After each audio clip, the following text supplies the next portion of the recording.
निर्वय सर्वाधार मंगलमय मंगल करना विनवो बारंबार।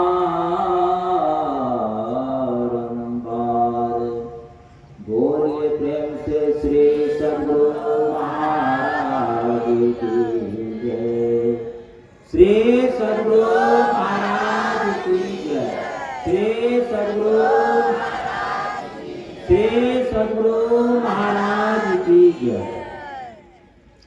हर क्षण स्मरणीय अनंत श्री विभूषित परमाराध्य सद्गुरु महाराज के चरणों में कोटि प्रणाम।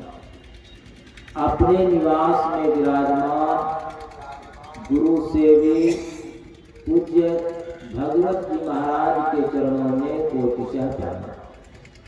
मंचस्थ महात्मा गण आदरणीय सत्संग प्रेमी सज्जन वृंद आदरणीय भक्तिमती माताओं एवं बहनों सभी के हृदयस्थ नारायण को कोटि प्रणाम।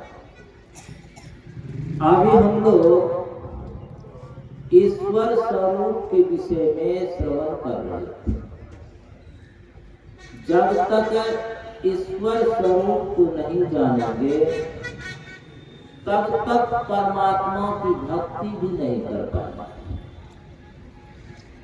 ईश्वर स्वरूप को जानने के बाद संसार का भाग दौड़ समाप्त हो जाएगा। जब पृथ्वी माता गौ का रूप धारण करती है, अपने पापों को जब नहीं सहन कर सकती है, धरती पर के मनुष्यों के पापों को जब बर्दाश्त नहीं कर सकती है, तो गौ का रूप धारण करती है। गौ का रूप धारण करके भगवान शंकर के पास में गए और भगवान शंकर देवता को साथ में लेकर के चले पृथ्वी माता के दुख को दूर करने के लिए परमात्मा के पास में। जो ही परमात्मा के पास में चले तो रास्ते में आकाशवाणी होती है, हर व्यापक सर्वत्र समाना प्रेम ते प्रकट हो ही मैं जाना। देश काल दिस विधि सहुआही कहूँ तो कहो जहाँ प्रभु नाम। परमात्मा को प्रेम से प्रकट होते हैं, हर जगह परमात्मा। तब जो आकाशवाणी हुई कि आप लोग जाइए, फिर हम अवतार लेंगे। देवता लोग बंदर का रूप धारण किए और परमात्मा अवतार होने का समय वे निश्चित किए कि हम अवतार लेंगे। दशरथ जी की हम पुत्र रूप में अवतार लेंगे। पृथ्वी के भार को, पाप को समाप्त किए, भार को कम किए। छांदोग्योपनिषद की एक गाथा है। महर्षि उद्दालक जिनका पहले का नाम आरुणि था, उनके गुरु का नाम था आयुधोम। महर्षि उद्दालक के पुत्र थे श्वेत केतु। श्वेत केतु गए गुरुकुल में पढ़ने के लिए। जब गुरुकुल में पढ़ने के लिए गए और वहां से पढ़ करके आए तो उनके पिताजी पूछते हैं महर्षि उद्दालक कि बेटा तुम प्रवृत्त जीवन जीना चाहते हो या निवृत्त जीवन जीना चाहते हो?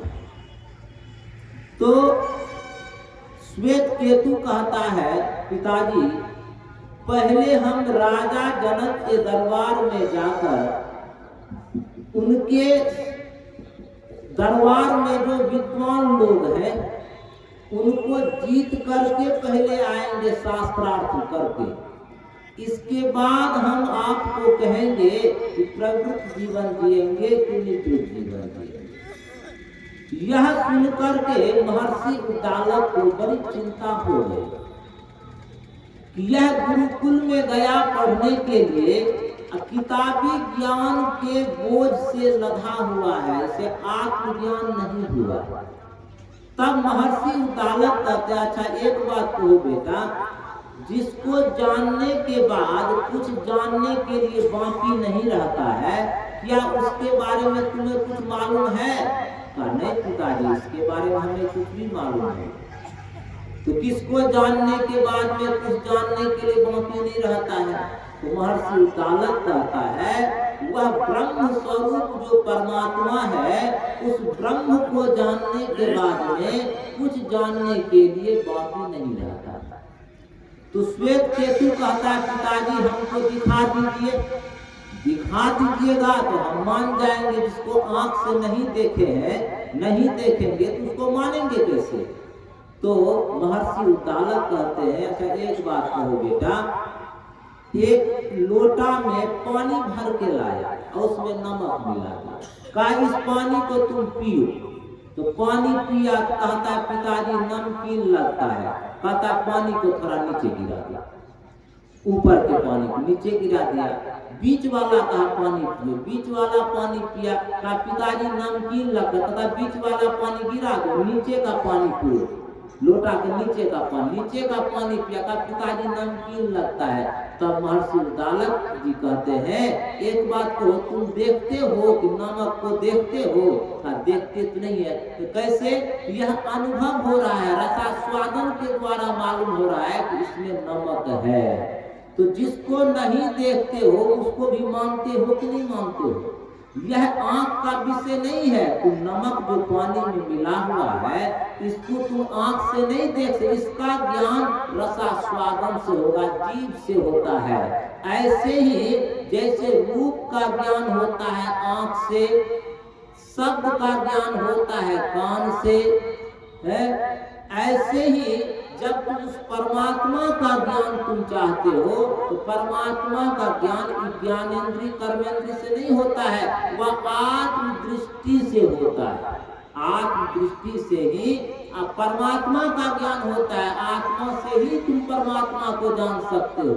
दूसरा क्या किया, बरगद का फल लाया, उसको फोड़ा, एक बीज निकाला, कहा इसको भी तुम अलग करो, दो भाग में करो। दो भाग किया, कहा इसमें कुछ दिखाई पड़ता है? तो नहीं पिताजी कुछ नहीं दिखाई पड़ता है। कहा कुछ नहीं दिखाई पड़ता है, इसी बीज से ना इतना बड़ा विशाल वृक्ष बना है? जिसको तुम कुछ नहीं कहते हो वही सब कुछ है।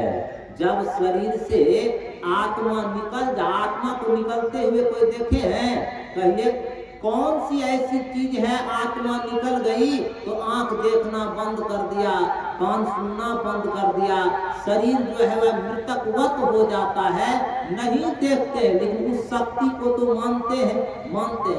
जैसे एक मिट्टी का ज्ञान हो गया, मिट्टी का जितना बर्तन बना हुआ है सबका ज्ञान हो जाएगा। सोना का ज्ञान हो गया तो सोना के सब बर्तन गहने का ज्ञान हो जाएगा, उसके सब जेवर का ज्ञान हो जाएगा।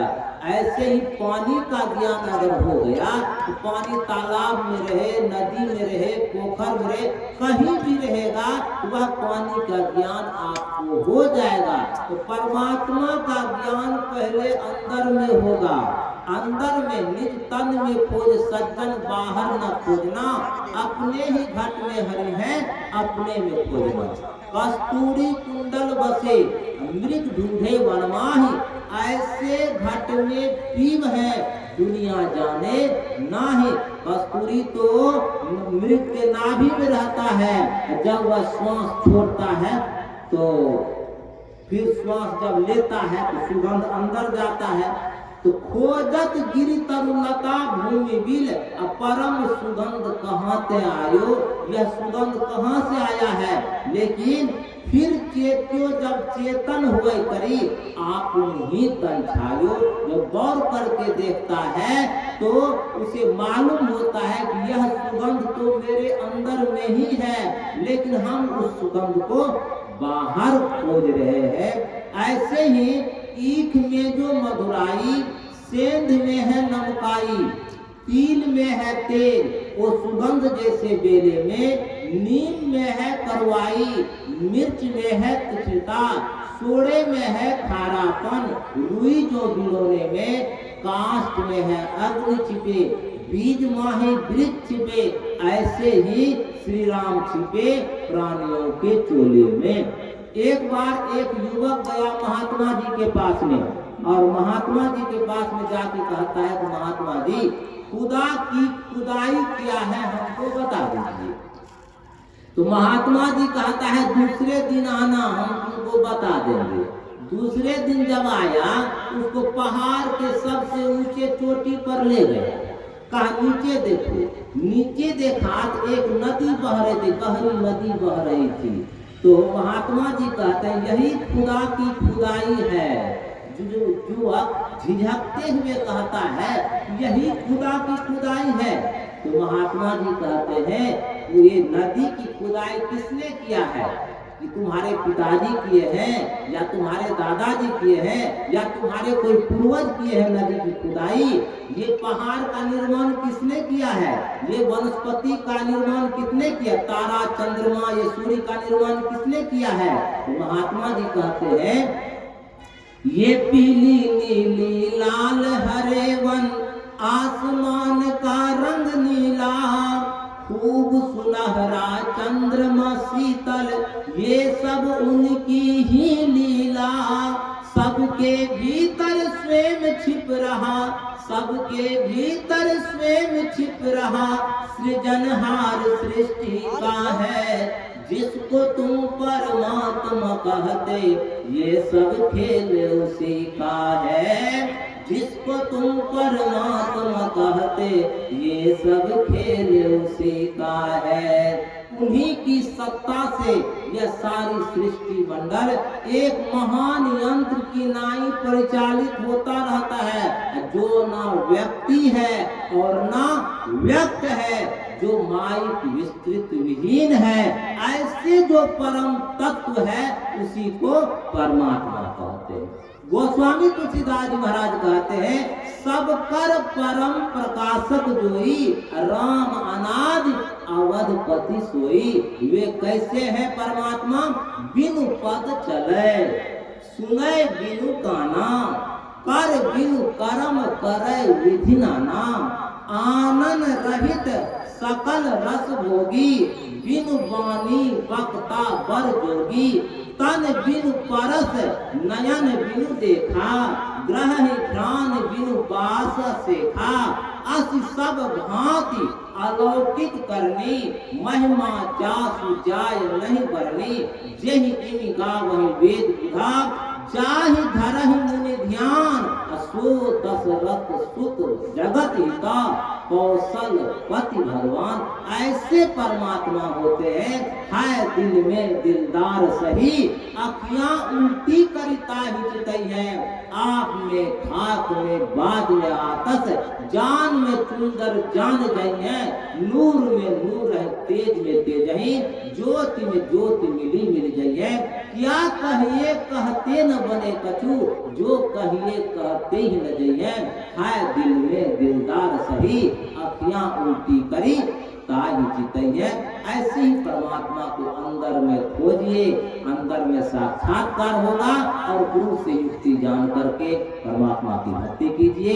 यही तो सब आप लोग की सेवा में। बोलिए प्रेम से श्री सद्गुरु महाराज की जय। श्री